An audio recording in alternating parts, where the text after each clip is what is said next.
Ray, and this is the Everyday City Carry. This is episode 280, I think, and I'm a little bit not prepared. I have not set up my secondary screen for some reason, and I thought I did, but I did not. So we're gonna do that right now on the show live, dude. You know what I'm saying? Because you EDC in the sheets, but do you EDC in the streets though? You feel me? And when you EDC in the streets, bro, you gotta, have improv, you know what I mean? And a lot of people don't have that, Gotta improv it up, dude. I was watching the Tokyo Game Show. Or is it Tokyo Game Show? It's the Game of the Year Awards or whatever. Yeah, the Game of the Year Awards, man. I was watching it before I hopped on here. And yeah, it's pretty wild, man. There's a lot of dope stuff coming out, and your boy's excited, dude. But let me see. Let me do the little roll call of the people that are in here right now. We got MWK, the early morning champ. He says, "What the hell? I'm carrying the Hogue Mini RSK, Civivi Sentinel Strike, and Olight S2R Baton. Hit the like button for the exotic but functional homie, and go Army beat Navy." I don't know what that means, but it's got to be some kind of competition or something. Matt Hoff, Bentley 940, Jack Wolf Knives, Venom Jack, and the Onso Sheep's Foot, which I always think is a different knife, but it is actually another knife. And we got Nathan Nedick. Good morning, rugged gentlemen. Hogue Deca, Work Carry, and Southern Grind Spider Monkey. Afterwards, the reasoning for the title of the episode, I'm boxed up, is because people have been sending me stuff this season, man, like friends, you know what I mean? I made some new ones, right? Steve and some other new faces. There's a lot of new faces on the show, and it really makes me happy to see that. But Nathan sent me a knife, dude, and it's really cool because I kind of wanted to mod this knife with original goat scales, and he just hears it in passing, not in passing, but like on the show, that I want this. And he sent me one, the 8015 Light. So I unboxed it yesterday. I'll probably release a video on it soon. And yeah, I love it. I've gotten to try this knife before. I've gotten to try the other ADs in the Cold Steel line. And I've always wanted one just so I can put original goat scales on it. And I'm going to be able to do that. So shout out to Nathan, man. I really appreciate that, bro. And he wrote a little note, and I'm like, "I'm touched, I'm verklempt." You know what I'm saying? And that was really awesome. But and Mark H has also sent a giant package. This seems to be a tradition, right, with Mark H and Kelly and me, where he sends us this giant package of stuff. Like, I don't know what's going to be in it. It could be knives. It could be like figures for the back wall. It could be like shirts. It could be anything. It could be a chia pet, dog. He sent me a chia pet in the back there. That's forever gonna live there. And I'm gonna collect some stuff to send to him too. I usually try to give him like Asian goods or something, like stuff, to eat while he's doing a little puff puff. You know what I'm saying? Just like yummy stuff, But yeah, man, I feel very fucking fortunate that I've met some friends, and y'all just hang out with me every morning. This is really the only early morning EDC show, I think. And it was an idea I had a while back. Although the podcast, which is what this is, wasn't a morning show. I used to just pre-record it, and do it solo, and have little segments and things like that. And then, I'll have guests on. But it's really crazy, man, that I say, like, all my friends I've met digitally, all my new friends I've met digitally, people I've gotten really close with. I met you guys digitally. And some of you have gotten to meet in person at Blade Show, or maybe you've come over my house or something like that. And it's pretty cool, man. It's pretty cool that I've been welcomed into this community with open arms. You know, New York City kid. I'm not even a kid anymore. I'm gonna be 43 soon. New York City boy. You know what I mean? Repping, repping the only city that has no rep in EDC. You know. I think Notorious EDC is from New York City too. I think he moved now though. But no one's really dishing out content for the New York City boys, man. You know, it's just me, dude. The loner. And yeah, man, it really makes me happy, dude. I feel a lot of gratitude, you know. Some days I'll be kind of feeling burnt out, but I'm not feeling that way right now. I just feel really, really fortunate, and I appreciate everybody for always hanging out. You know, we're just laughing and fucking having a good time. You know what I'm saying? And yeah, maybe I'm just in the holiday spirit or something, you know. But shout out to Nathan and Mark H for sending the package, and for every donation that you guys gave. You know, really appreciate all that. Let's see, we got NFK20 carrying the coffee, right? Let's keep going down here. We got Mark Ridgewell. What's up, bro? We got Seems Logical. He just popped in just to say goodbye. You know what I'm saying? He's got to get to the driving. And we got Fox. What's up, Fox? And Steve is in here as well. I was just talking about him. Yeah, man, this crew is gonna get High Tide as well, dude. High Tide and Matt Hoff. Let me tell you something right now. These guys have been hunting for the egg videos, and Matt has actually found. So I didn't specify which video I want, right? But Matt did find a video. I think he found the first time I talked about it, or maybe the second time, and he sent me the clip. So he's gonna get one of the eggs from Urban EDC, where I was talking about the eggs and I was doing the Orion's belt, and he found it. And I actually had the Orion's belt like egg in my hand. Like that's the crazy part about it. So you know, I'm gonna send Matt one of the eggs and a few other goodies and stuff. If you find the other video, then I will also send you an egg. But if not, I'll just we'll just do the giveaway with the eggs as well as, you know, the other things. It's like flashlights, knives in there. But yeah, it's kind of like one of those historic moments in the show where you know, did something funny and we all laughed so hard. I remember the first time those eggs appeared on Good Morning EDC. We were laughing so hard, dude. We were laughing so hard. And I live to like make more of those moments with you guys where we're just dying, like just dying, bro. And that was one of the moments, yo. We were laughing. I think another moment was, remember when I played that video, Big Beach, when the kid was fishing with like a rotisserie chicken? I mean, it was just a chicken. It wasn't rotisserie. And he was fishing with a chicken. Do you guys remember that? That's way, way back, bro. And I remember, yeah, the Big Fish. And I can't find that video anymore. But yeah, there's all these things. You know, maybe I should start doing that and like do giveaways. If you clip like certain special moments in the show or something. You know what I mean? Because there's a lot. I don't even remember them. I do so many shows I don't remember. And, you know, it should be something that lives forever that we could search for it on YouTube or Instagram or whatever it is. But yeah, I mean, I'll think about it. That might be a fun thing, you know? Like maybe a certain episode, I'll be like, all right, on this episode, like, you know, somebody gets a good, but what if I don't do anything funny that episode? Then there's no good clip, you know? You know what I'm saying? There's no good clip then. I don't know. I'm thinking about it. Let's see. Ray start to talk before the live actually started, or am I behind? I don't know. Is it always like that? Like, because it does a counter for me. It does a counter of like 6 seconds. And then is it always cut off, guys? Let me know. Because the recording when I export it to audio for the audio listeners is always never cut off. So I'm not sure. Let me know.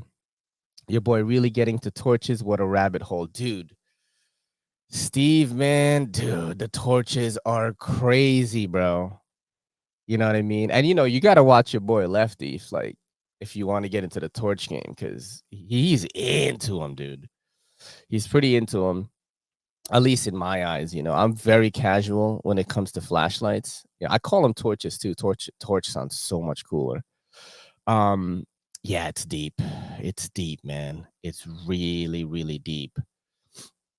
Let's keep going down. We got Marty, SBD Mini Tempest.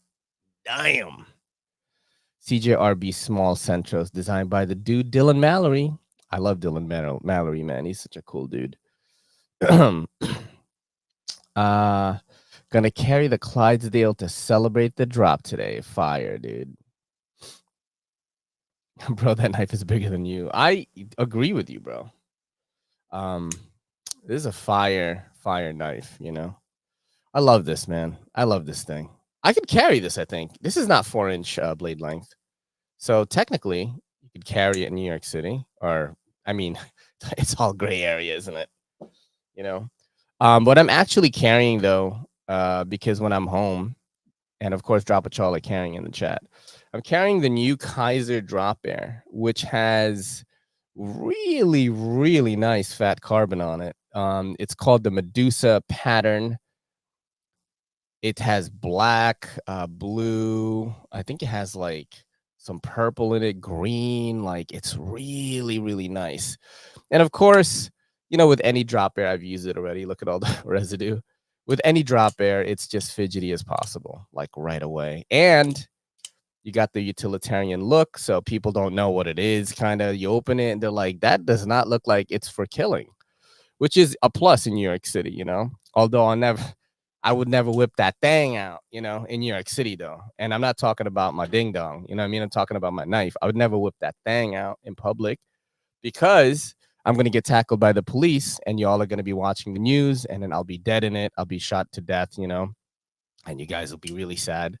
But yeah, it's always a plus when things don't look super tactical and stuff like that to me, because I live here.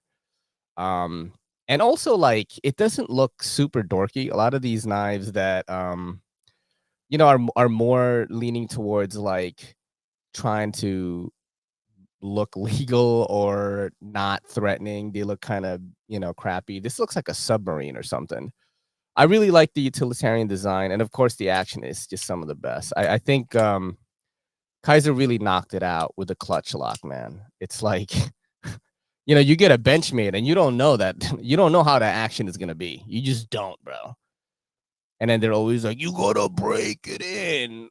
You gotta break it in. I break your mother in. You know what I mean? Like I want it to be good ASAP, bro. And this drop air is 169 S35EN. You get fat carbon, reversible clip, stainless steel liners. It's not titanium liners. That's where they cut the corners there. It's fire though. It's really nice. So if you want to get a drop air, I do have a link in the description for Kizer's new arrivals. And dude, Kizer sent me the whole thing, bro. The whole thing. They were just like, hey, this is everything that just came out. Here's all of them. So if you watched my video on Instagram or YouTube, they sent me mad boxes, bro. Like 8 and shit. And Jesus Christ, I'm dying. I am dying. We're doing the live stream on December 14. Paul says Kizer sends everyone the whole things. They do. If you get on their good list, and a lot of people, hey, let me tell you something right now. A lot of people are trying to get on that list and they're not anymore. I kind of joined up with them very early on. It was like it was when I first went full time, like last year, October, November-ish. Kay hit me up. She was still with them and was like, hey, we want to work with you. And at first they only sent me a few knives. And at that time on TikTok, I was just killing it, bro. I was posting 4 times a day. I was getting millions of views. I think at one point I was getting like 10 million views a month, And they were just like, yo, we send this motherfucker every single thing. And then I got on that good list. You know what I mean? There's a couple of my friends that are on there, and it makes me happy to see them there, of course. You know, I'm like, oh shit, you know, like he's there now, you know? But they're a prime example of what I want a knife company to do, for example, because you know, when you're reaching out to a content creator to make videos, like you are basically, you know, exchanging this item for coverage, right? Traditional marketing is fucking expensive, dude. If you're gonna go to an agency and say, hey, I want you to make a video on the drop air, you're shelling out money, hundreds of dollars, maybe even thousands. And then, you know, instead you go to you know, a micro, I don't even want to say micro influencer because I hate that word. You go to a smaller content creator like me or Tri-State or even like Knives or something. You know, a lot of people in EDC, we take in gear and we make videos on it and we don't take payment. Like most of the time, that's how it is. A lot of the a lot of the cinematography boys, like Everyday Minimalist, you know, some of the bigger guys like Accessorize Me, even Ron, we were not having an argument, we were having a discussion about it, that you should charge for your work, you know? And I said, a traditional EDC content creator, or maybe not even traditional, you know, somebody that's not a cinematographer, um, usually just do an exchange. Like, you give me this knife, I will make a video for you. Whereas in the cinematography boys, they will be like, they got skills under their belt, you know? So they're like, you're paying me for cinematography.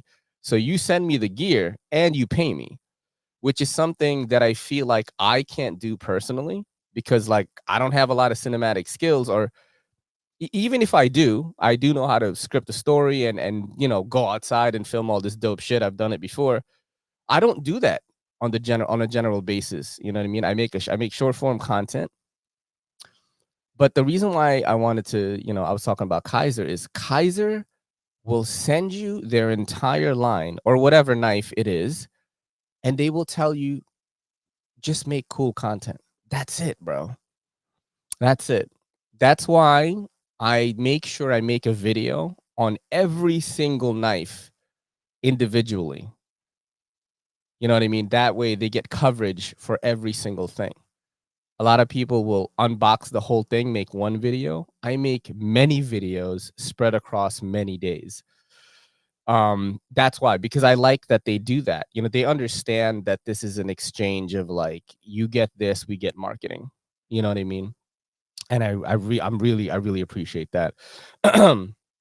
uh yeah, last night I met the two girls that I'm doing the Kizer live stream with. One of them's name is Lizzie. She's a new girl. I've never seen her on the live stream before. So if you watched or just taken a peek at Kizer's live streams in the past, this is a different girl this time. Um, we were testing like their StreamYard options and how we're gonna do this live stream on December 14th at 9 p.m. EST. And it's gonna be cool, man. It's gonna be cool. We're gonna be unveiling the winners for the Kizer for You contest. That is the designer contest, and we're gonna do that. And yeah, it was a good experience. You know, I've never been on Kizer's live stream, and this new girl seems to be like, she seems like really hip, and she's a little bit younger, and you know what I mean, a little bit gigglier and bubblier.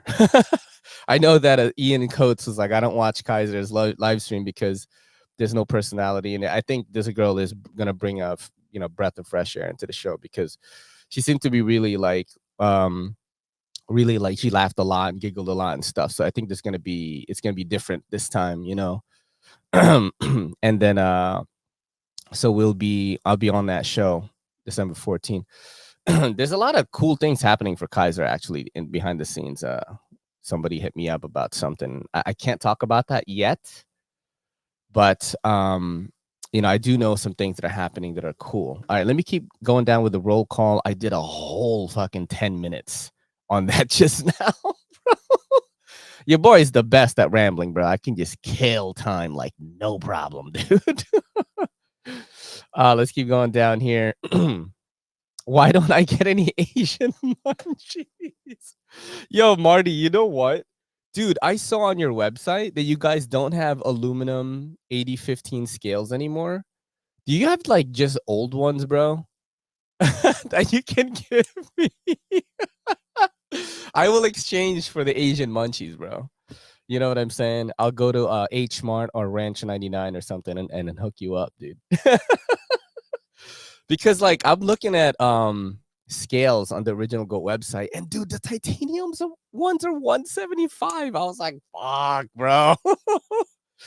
I was like, damn. I was thinking about buying it because I want to mod this. You know, I've always wanted an 8015 with Original Goat scales on them.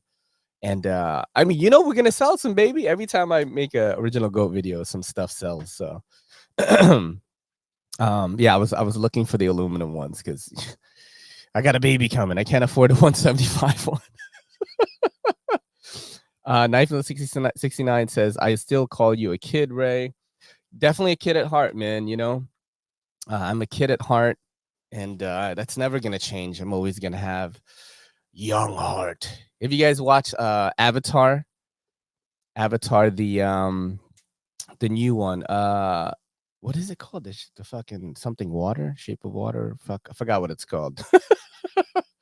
But you know, he's like strong heart. I do the other thing, young heart, dude.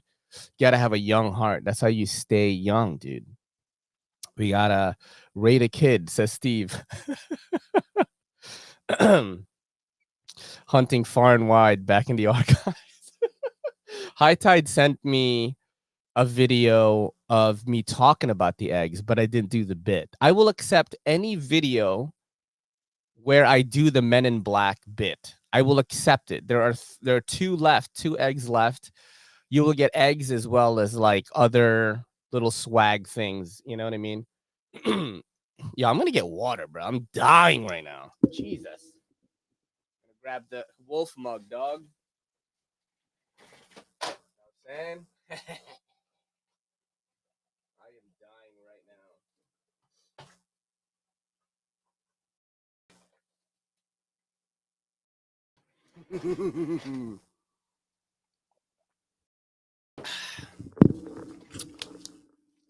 Sorry about that. The audio listeners are like, what is he doing? We can't watch what he's doing. All right, we're going to keep going down right now. Going all the way down. I'm going to go further down. I'm going to might miss some of your things here. Let's see. Use a couple of my photos back in the day. I am TRM is really good like that too. They give pretty much everyone a Gaw knife. Yeah, the first time TRM worked with me was they sent me a titanium Holy Nerd, which, you know, I kind of wish. Listen, the Holy Nerd is cool. What the hell's going on? The titanium Holy Nerd is cool, but I wish I got like a bigger knife because I'm probably never gonna use that knife. It's just kind of in my collection. Maybe I'll give it away one day or something because it's so small, dude, and it's not fidgety at all. It's more like a slow roller. It's very well built. You know, TRM I think does things right. This thing is very well built. But yeah, they hit me up with an email and asked if I should, you know, if I wanted to work with them, and I had to contain my fanboyism, and I was like, yes. You know what I'm saying? Let me see if I can find that video actually, because that was the last time I did sort of a cinematic storytelling video. And yeah, it got no views. Like none of y'all watched it. You know, none of y'all watched it. Let me tell you something right now. You know how many of y'all watched it? 0, bro. On every platform that I had, this video bombed, which is kind of. Am I the only one to say? You know what I mean? It's kind of crazy to say that this bombed. So this video right here, which I spent about, I would say, in a span of 2 days, 6 hours. So the filming doesn't take a long time. but the editing does, because I have to edit and on the go kind of splice in things that I think the audience would want to see. Am I the only one who didn't know the TRM Titanium Holy Nerd was this small? TRM hit me up last week and was like, hey, we found your channel on YouTube and think your content is awesome. Want to check out one of our knives? And of course, I said yes. I try to keep it cool because I've always wanted to work with TRM. They're one of the best brands that make all their knives in the USA, and they're the ones that reached out. It was like a dream come true. So I got the package and unboxed it, and to my surprise, this thing is tiny. I didn't like it, so I threw it away. Just kidding, it's awesome. For real though, the knife is mad small. The overall length is only 5.5 inches. The blade itself is only 2.2 inches. The coolest thing about the Holy Nerd has gotta be the contoured titanium scales. It has 3 different milling patterns that are done so well. You have diagonal lines going up and down on the main part, a crisscross pattern on this part right here, and curved lines on this opening here that leads you to the hole for deployment. The blade steel is no joke. It's Magna Cut, the hottest steel out right now. That Hansel's so hot right now. Some things to take note of that people might think is a negative. I don't, but some people be hating. The titanium pocket clip is deep carry, has a cutout into the titanium, and has recessed screws, but is not reversible. The Holy Nerd is not a fidget-friendly knife. I can only slow roll this, and I cannot flick it at all. The knife is $325, and for the broke boys, that's not gonna fly. That's too much. And on top of that, these are made in small batches, so you can't buy it right now anyway. My final thoughts on the TRM Holy Nerd: I think it's great. It's USA made, has a great blade steel Magna Cut. The titanium and the milling is in a class of its own. It's expertly done. I do think this is more of a novelty though. It's $325 and it's hard to find, making it inaccessible to most people. Drop what y'all think in the comments about this one. Head over to 3 Rivers MF. I mean, dude, the way that I watch that is like, oh, that's... like it plays back in my head like what I was thinking creatively when I was making it. But you know, I do like it. He said, shit, no wonder why they never sent you another knife. No, I mean, they probably will. You know, TRM, if you're a big enough channel, they will send you knives all the time, but I'm a very small one. I did not hate it. I did not hate it, but I always want to give my honest opinion on things, especially if I do a video that's in depth like this. You know what I mean? I think when I made this, and you know, if you watch this on your phone, it shows up like this way. You know, it shows up portrait mode, because I make my videos like that now. I kind of wanted to flex my review muscles, creative and review muscles a little bit. You know what I mean? So I have to be honest, you know? With the shorts, it's a little bit easier to just be enthusiastic. And if I don't like the knife that much, I probably just won't make a video on it, is how I do it. But, you know, what I wanted to do with that video was to just show, you know, when I create content like that, I want to showcase the knife in my own way, you know, because who else made a video like this? You know what I mean? Not, I don't know of anyone who did, who spliced in memes and spliced in graphics and you know, did a makeshift text between me and TRM, and I think it was a WhatsApp chat actually, and just did all this other stuff. But I wanted to be honest, of course, also, because when you make a review, that's what you got to do, man. You know, I learned that from Jared, bro. You got to be honest all the time. But that's what I mean, though, with I spent so much time on that video, and it absolutely bombed. Like, no one watched it. No one watched it. I think Captain Ricky, you know, who is Best Damn EDC's cinematographer, producer rather, watched it, and he was like, bro, you got to make more content like this. And you know, in my head, I'm like, I know that I could make story driven content, but if I'm going to spend 6 hours on it and no one watches it, like, you know,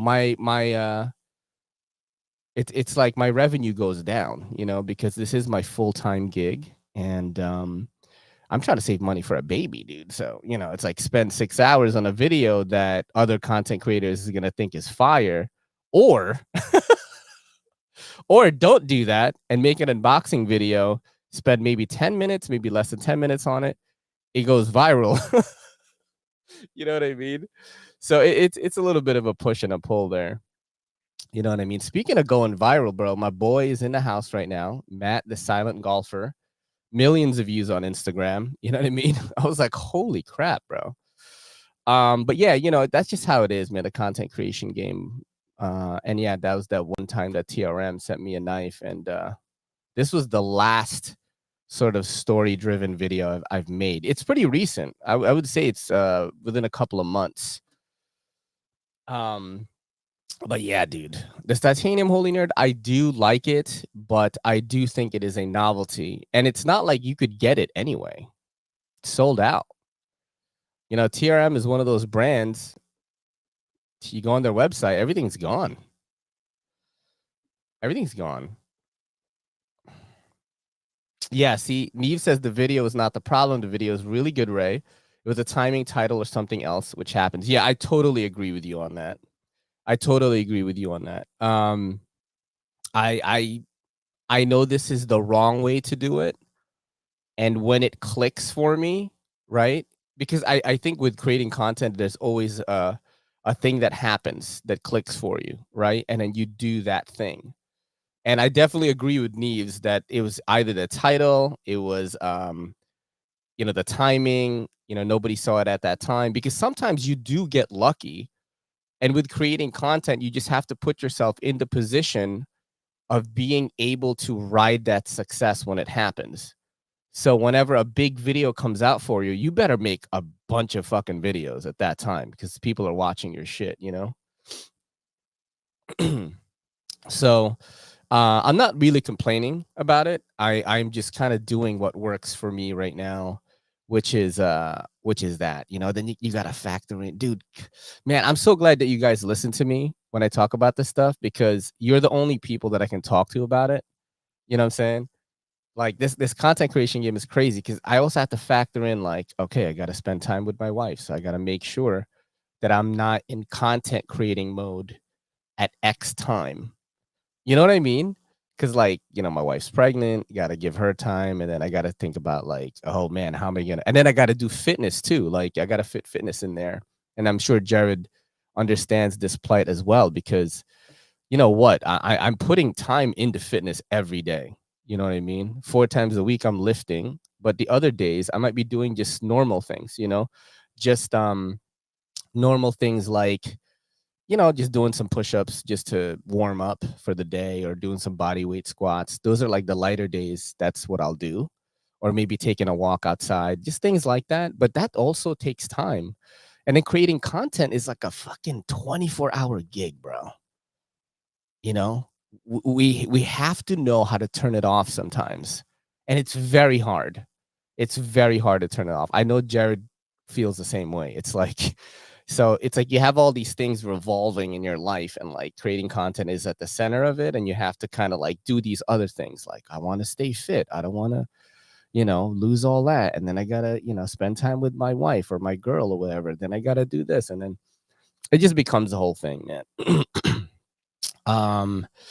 You guys want to watch, since Matt is here? I do have an informer segment, by the way.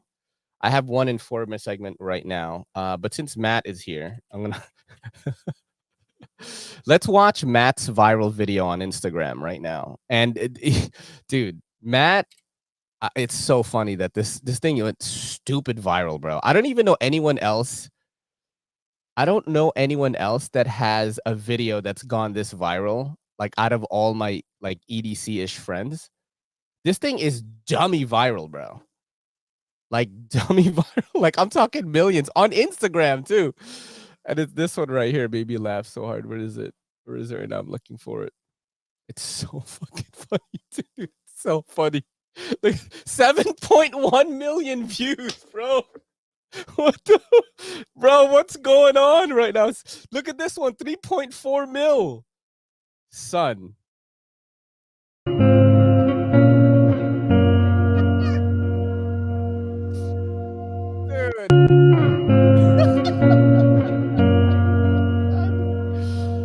Dude. is so fucking funny. I've seen this one too. Fuck. I remember this.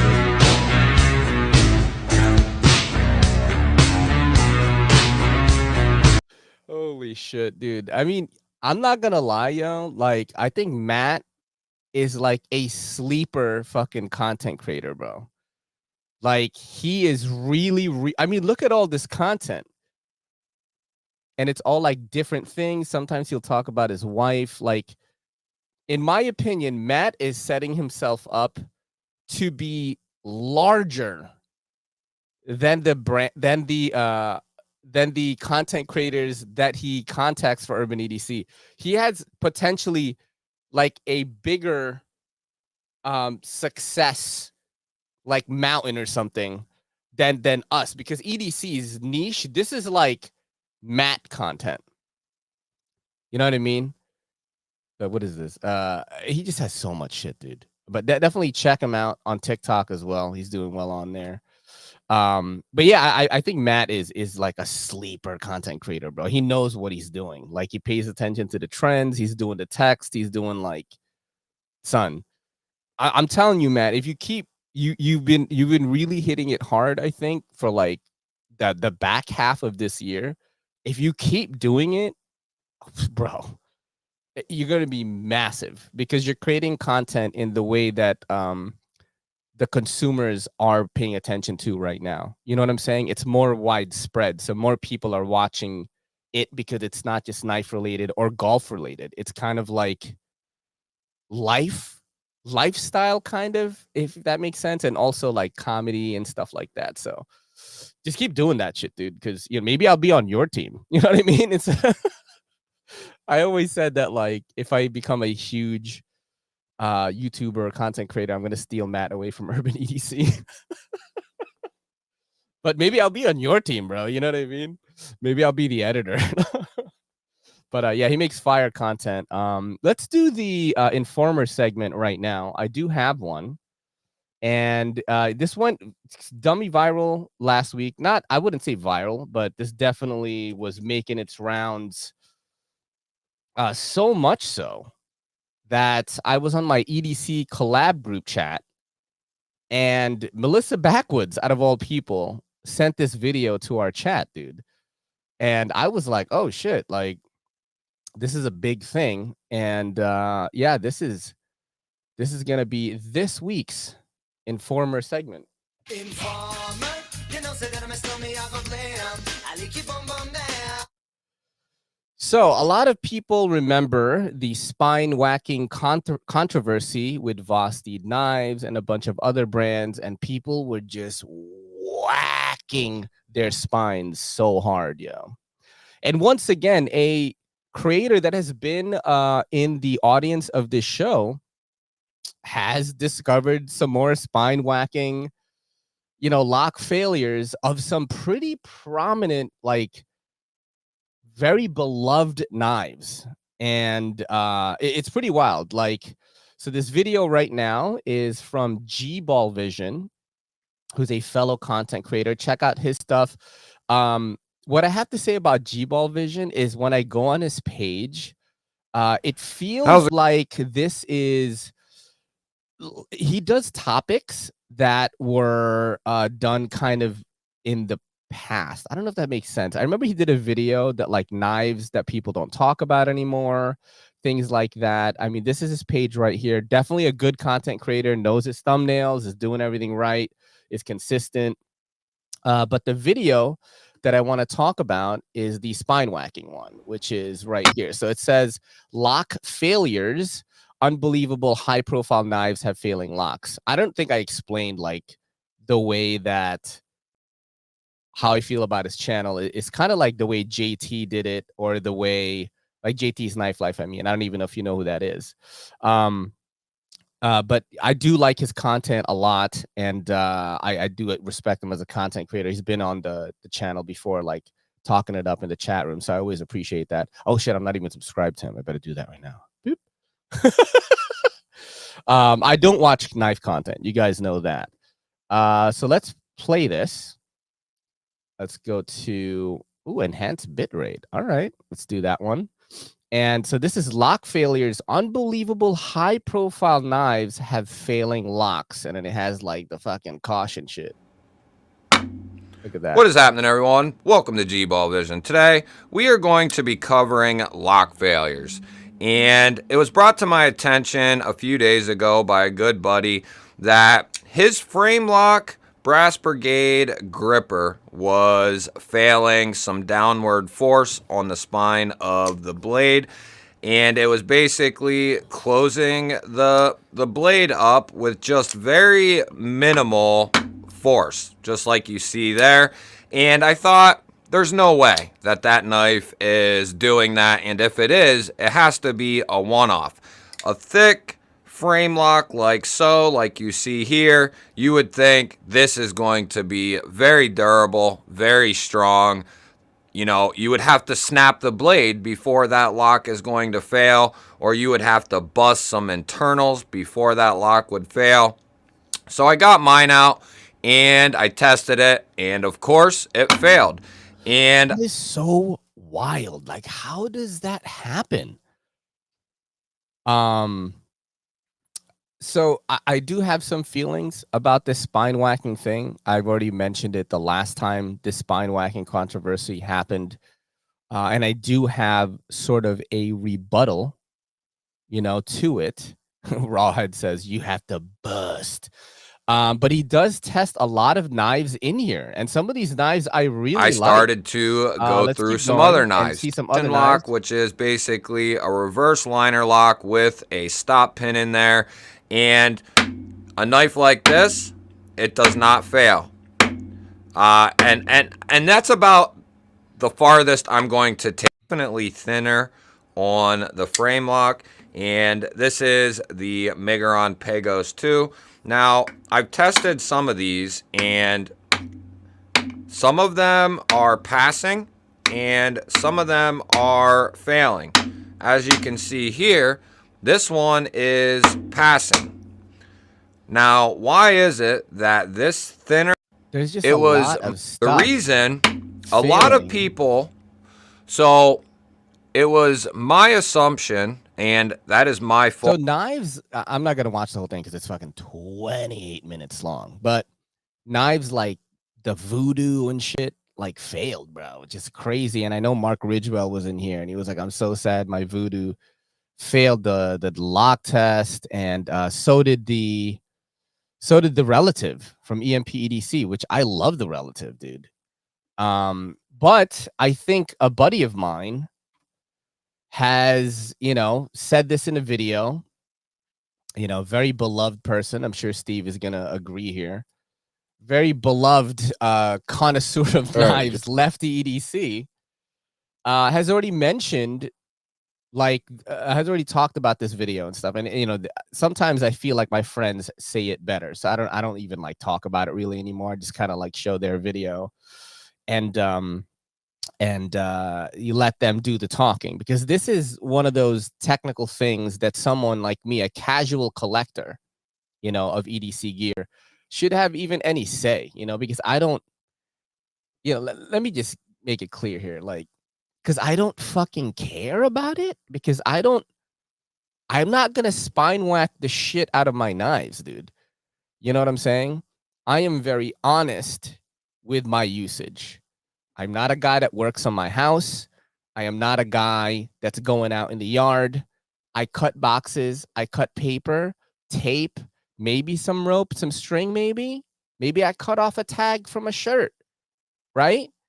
You know what I'm saying? I cut some boxes to do recycling.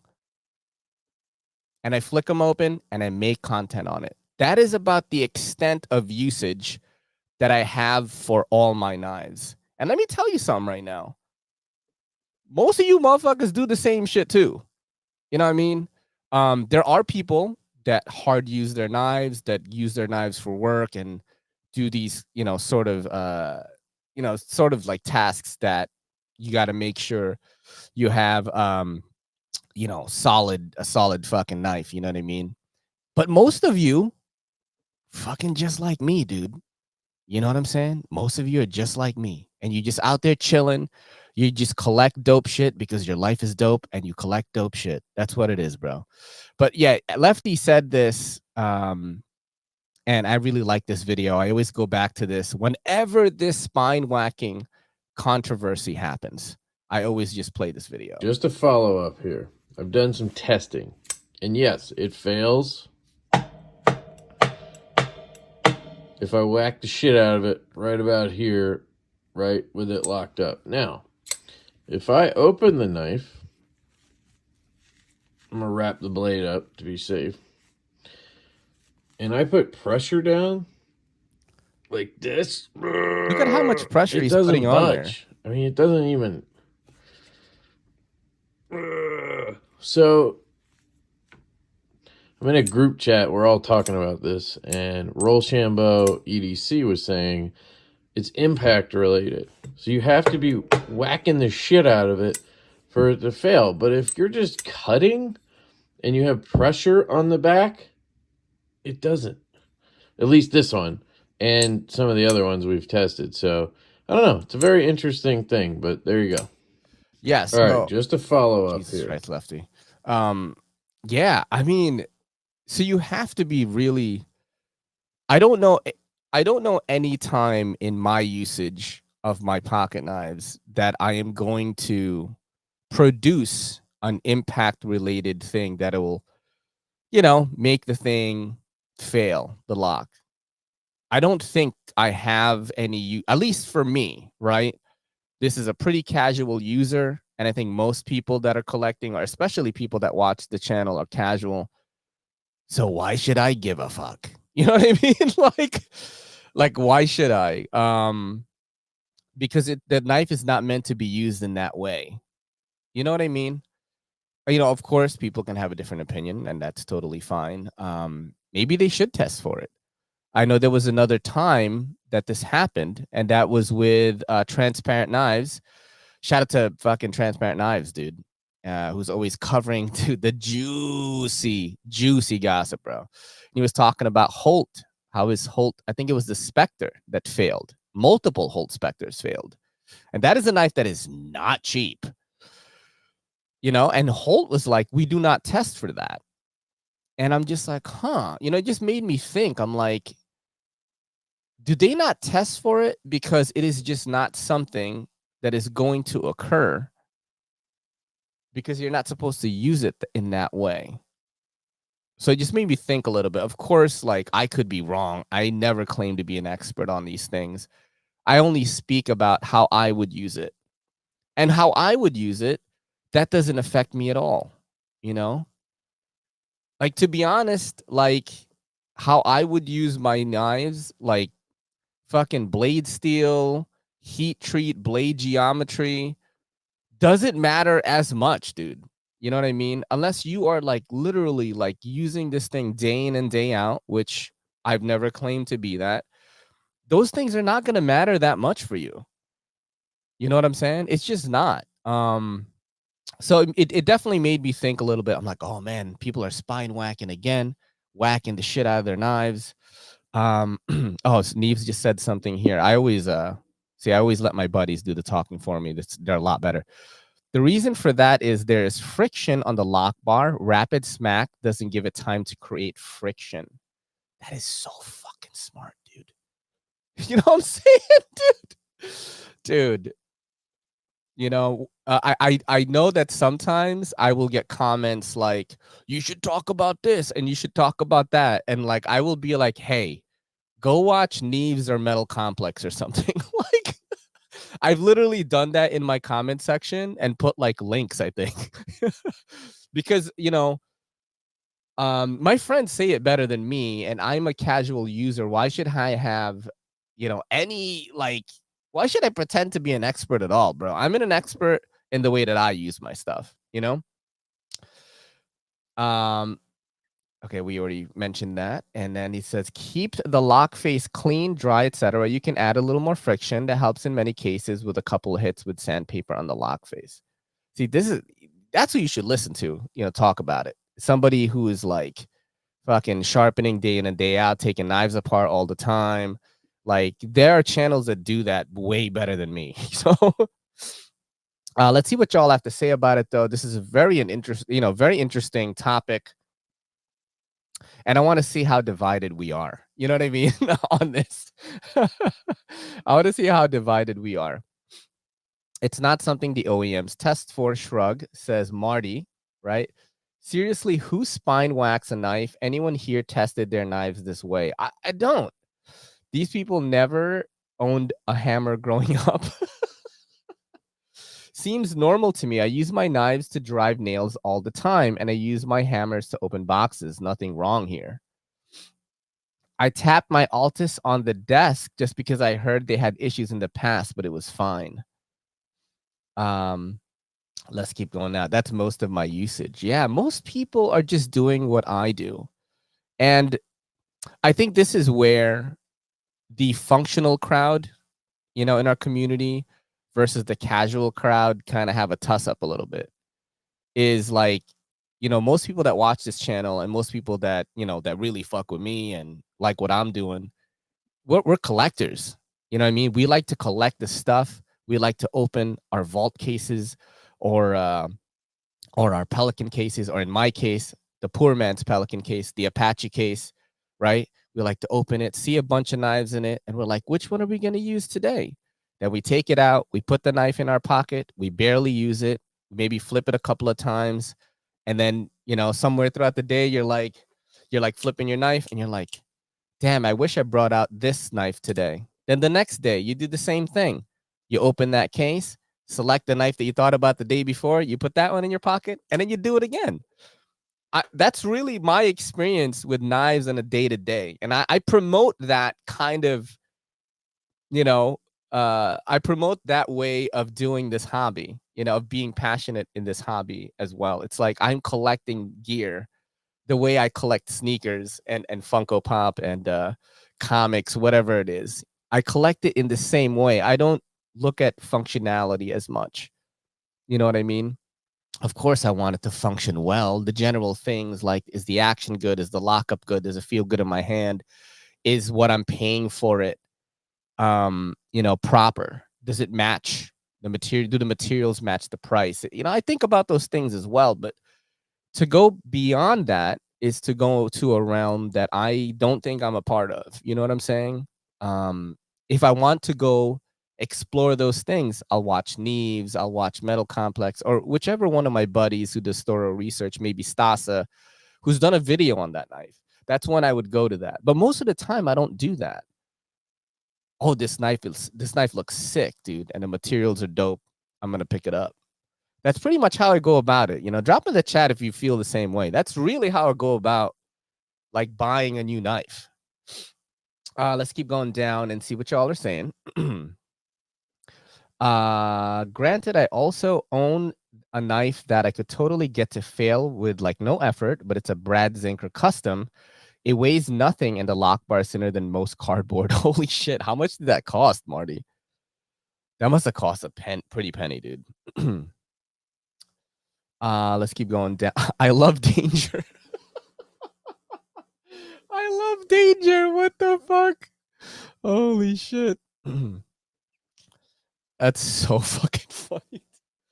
Mark Ridgewell, see, my voodoo spelled spine whack was a bummer. Might try the sandpaper hack. I mean, Mark, are you hard using that voodoo, bro? Are you bringing it to HVAC and you're like fucking prying open some shit, or like, you know what I mean? You're using it during the HVAC. You know what I'm saying? It would be it would be a problem for me if it was super easy to fail just from safety issues. I don't think everyone should be spine whacking their knives. However, it's a good that we have people in the community doing them. Totally agree with you. That's why I said I appreciate people like Brian and people like kind of doing these things. It's just to show you the possibility, right? And I agree with that. You know what I'm saying? I agree with that. You should know, let's see. I'm talking just like some hard pressure from my fingers when I'm using it. Yeah, you definitely don't want that. Honestly, I test every knife I own. A light tap or pressure because back strikes can happen when working and is common, especially when tired or distracted. Reason why it's called an accident. Facts. That is how we keep companies on their toes and don't try to slip one by us. And I'm glad that you guys do it. You know what I'm saying? Ray, that one wasn't too horrible. 545 at Blade Show, but dude, it's 545 with cardboard thin fucking liner lock or lock bar. I think it's mostly one of those can't unsee things. Like if there is the tiniest bit of blade play or lock rock, it's not really an issue, but my brain knows it's there forever. I feel you on that. Like if it's just a little bit off center, like the knife is absolutely perfect, right? But you're looking at it and you see, you know what I mean? You see that little gap. You see the little gap on the left is a little bit bigger than the gap on the right. And the knife is centered, but you see it and you think about it at night, dude, right before you sleep. You're like, fuck, I paid fucking $400 for that. And the gap on the left is bigger than the right one. This is like EDC thoughts, dude. The gap on the left is bigger than the right one. You know what I mean? God, imagine if we like looked at girls that way. We would never have it. Any women, bro. You know what I mean? Like ever, dude. EDC guys will be all single, like 100%. Let's keep going down here and see what y'all are saying. My thing is detent lash. It ruins knives. All right, I really got to ask, and I know Neves explained this to me. What the fuck is detent lash, bro? What is that? What is that? Like I've heard Lefty talk about it. I've heard Neves talk about it. And Neves, dude, Jared explained this to me on my show, and I don't know what the fuck it is. I have no idea.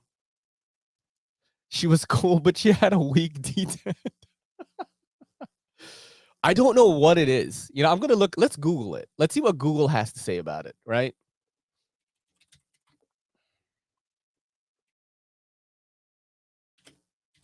Let's see what's going on here.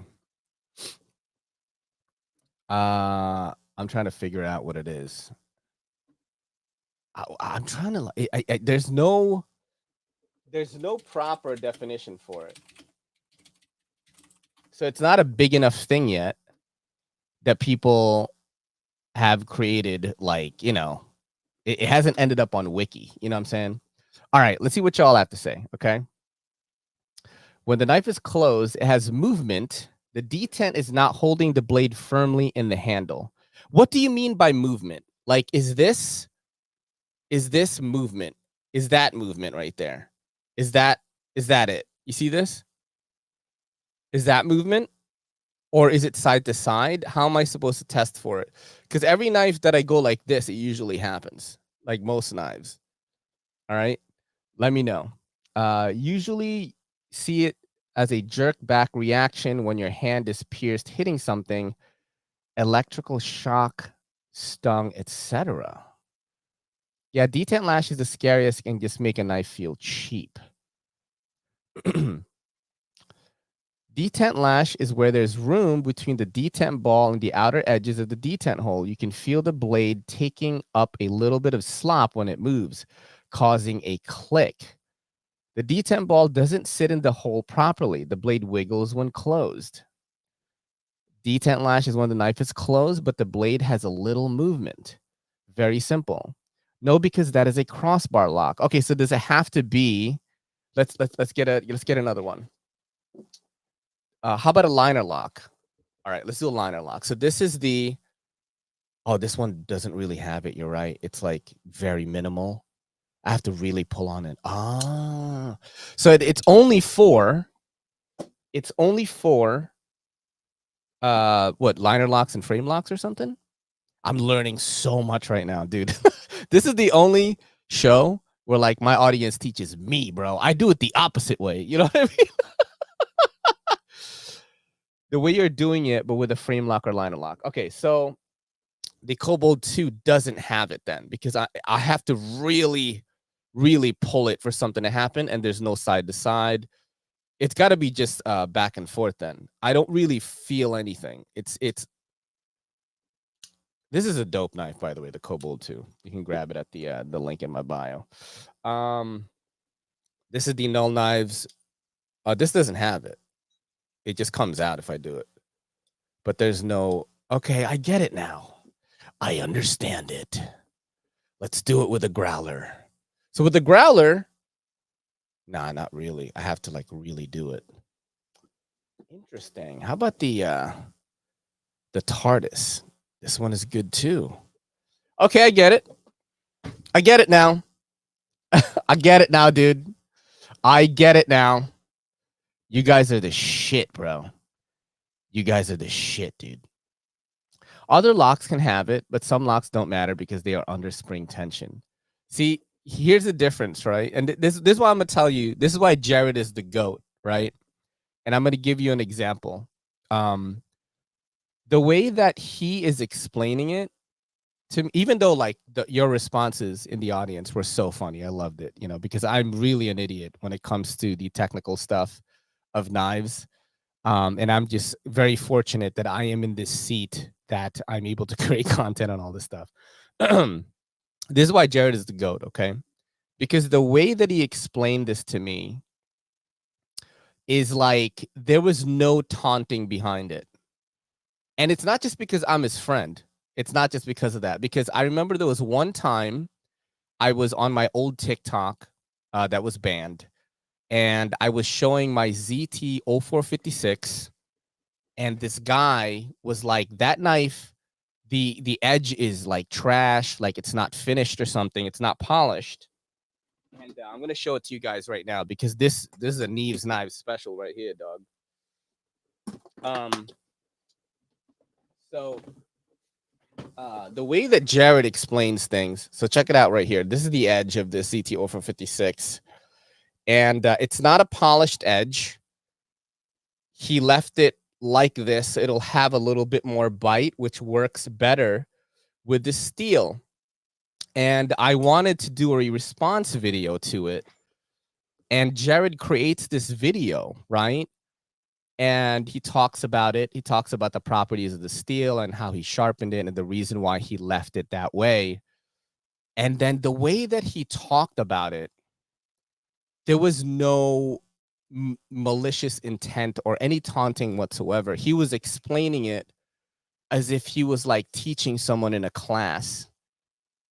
And I think he is probably the only creator that can use that humility even with expertise and explain the thing.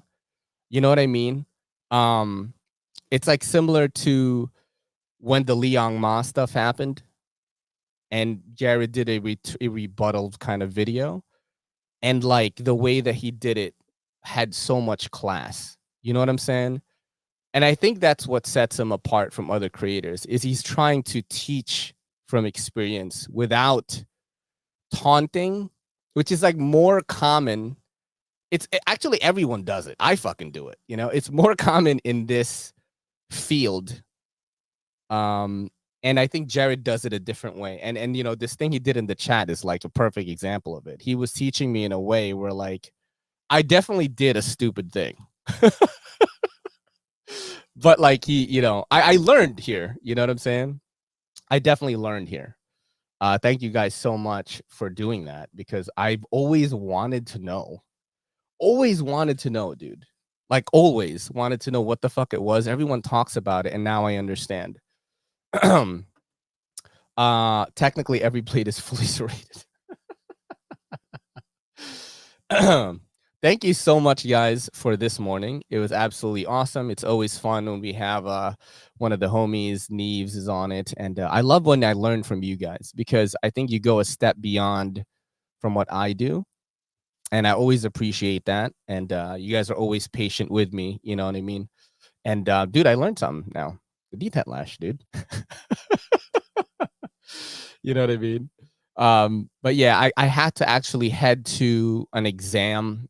I'm not taking an exam, but we're doing a checkup for the baby in about an hour. So I do have to go. I could have kept the stream going for another fucking hour, dude. You know, this morning crew is really something else, man. When we show up and we fucking hang out, we have a lot of good times. And we're going to keep doing that. So on Monday night, Mark H, if you're in here, I am unboxing Mark H's package, not sexual. He sent me a box, and it's always fun to do that. We always enjoy that. Kelly's going to be on the show. So I will see you guys on Monday night. Join the Patreon, patreon.com/everydaycitycarry, where Kelly and I do a podcast every Sunday. And you can also get that through YouTube channel memberships. This is your boy Ray, and this is the Everyday City Carry. This is episode 274. Saying peace.